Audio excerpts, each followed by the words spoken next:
berada di dalamnya. Di sekelilingmu ada berbagai toko dari dunia nyata dan khayal, tempat yang pernah kau kunjungi dan yang belum.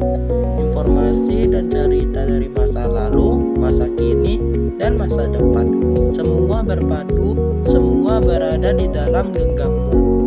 Saat berada di antara buku, tidak kau merasa menjadi raja dan ratu?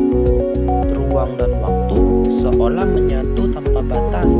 Kau bisa terbang melintasi sekat negara, melewati berbagai zaman.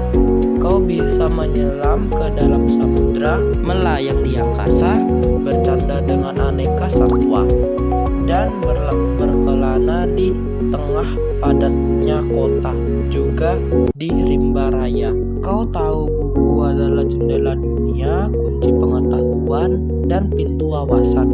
Muhammad Hatta, sang proklamator, berkata, "Aku rela dipenjara asalkan bersama buku, karena dengan buku aku bebas." Melalui buku, manusia terbebas dari ketidaktahuan. Tempat-tempat yang dipenuhi buku adalah harapan berkembangnya pengetahuan dan wawasan. Apa yang terjadi jika kota tanpa buku? Pantaskah dia disebut kota? Di kota itu mungkin kabar datang dari sumber lain, dari koran, televisi, atau internet. Mungkin informasi dan cerita datang dari cerita nenek moyang, bagai dengan dongeng sebelum tidur. Irama warganya pun tiada beda. Bangun pagi, bertebaran di muka bumi untuk berbagai keperluan, untuk kembali pulang siang atau sore harinya. Setelah itu mereka berangkat tidur dan memulai lagi hari berikutnya. Semua serupa. Di kota itu mungkin ada bangunan bernama perpustakaan. Di dalamnya buku-buku berderetan dalam rak yang tak terjamah.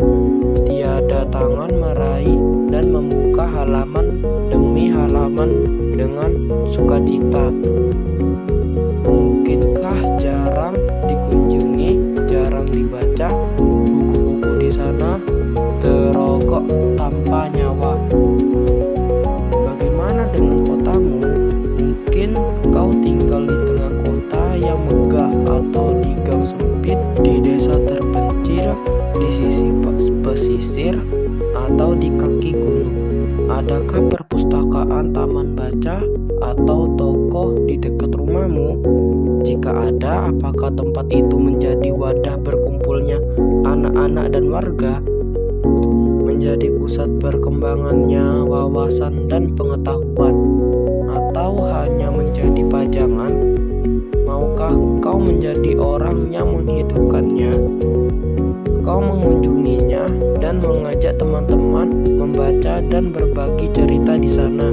Jadikan tempat itu sumber kegembiraan dan pengetahuan. Jika tempat itu belum ada, maukah kau menjadi orang yang mulai menghadirkannya?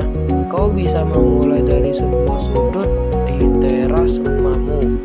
Ajak teman-temanmu memulai rangka